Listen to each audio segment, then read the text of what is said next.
Di dalam Amsal 31 ayat 25 dikatakan perempuan yang cakap itu pakaiannya adalah kekuatan dan kemuliaan. Ia tertawa tentang hari depan. Tertawa tentang hari depan. Amsal 31 ayat 25 dalam terjemahan Amplified Bible dengan sangat baik diterjemahkan begini. Strength and dignity are her clothing, and her position is strong and secure. She rejoices over the future, the later day or time to come, knowing that she and her family are in readiness for it. Keren sekali dikatakan bahwa wanita ini posisinya kuat dan aman. Dia bersuka cita tentang masa depan. Tahu bahwa dia dan keluarganya sangat siap untuk itu. Masa depan itu penuh dengan ketidakpastian. Masa depan bicara tentang hal-hal yang kita tidak ketahui. Hal-hal di masa depan yang tidak ada kepastian. Nggak ada yang tahu apa yang akan datang dalam hidup kita. Tidak ada yang tahu apa yang akan terjadi di masa depan kecuali Tuhan. Oleh karena itulah kita harus selalu hidup bergantung dan berharap hanya kepada Tuhan. Seperti lagu yang berkata, sebab Dia hidup, ada hari esok.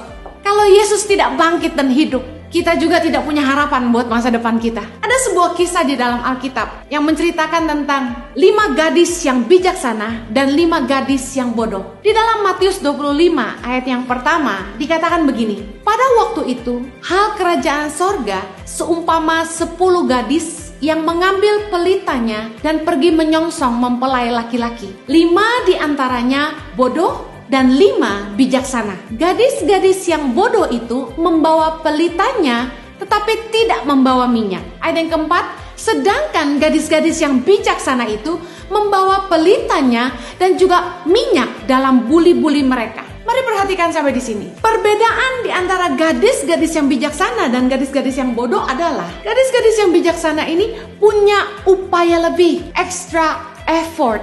Keduanya, baik gadis-gadis bijaksana maupun gadis-gadis yang bodoh, mereka membawa pelita. Tetapi yang satu membawa minyak dalam buli-buli, yaitu yang bijaksana, sedangkan yang bodoh tidak membawa minyak dalam buli-buli, yaitu minyak cadangan untuk pelita mereka. Perbedaan di antara mereka hanya sedikit, yaitu extra effort, upaya lebih. Upaya lebih untuk apa?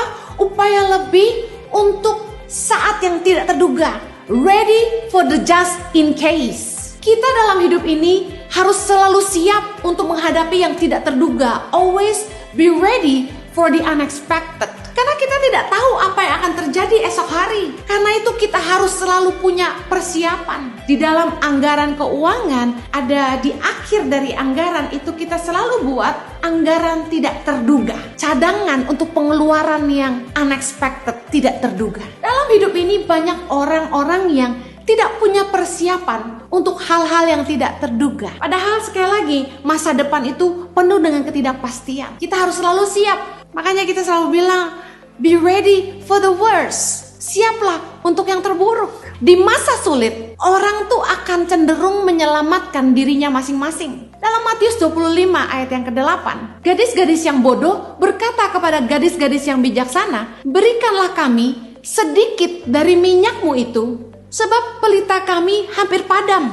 Tetapi jawab gadis-gadis yang bijaksana itu, tidak, nanti tidak cukup untuk kami dan untuk kamu. Lebih baik kamu pergi kepada penjual minyak dan beli di situ. Dengar baik, ketika the unexpected days come, ketika hal-hal yang tidak terduga itu datang dalam hidup kita, datang masa-masa sulit, orang akan cenderung menyelamatkan dirinya sendiri. Di masa sulit, orang akan cenderung menyelamatkan dirinya sendiri dulu.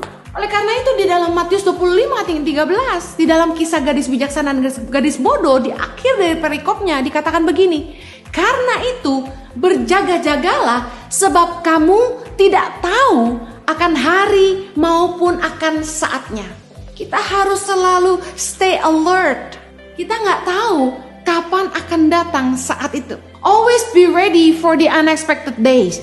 Do our best and be prepared for the worst. Amsal 31 ayat 25 tadi dikatakan dalam terjemahan Amplified Bible, she rejoices over the future. Dia bersukacita tentang masa depan, tahu bahwa dia dan keluarganya sangat siap untuk itu. Kita harus selalu siap menghadapi apapun yang mungkin datang dalam hidup kita. Ada pepatah yang berkata, rajin pangkal kaya. Dalam Amsal 30 ayat 25, semut bangsa yang tidak kuat, tetapi yang menyediakan makanannya di musim panas. Kesiapan kita menghadapi masa sulit bukan soal besar atau kecilnya pendapatan kita, tetapi tentang seberapa rajin kita berusaha dalam bekerja dan seberapa bijak kita mengelola. Ketika masa-masa sulit itu datang, kita sudah siap.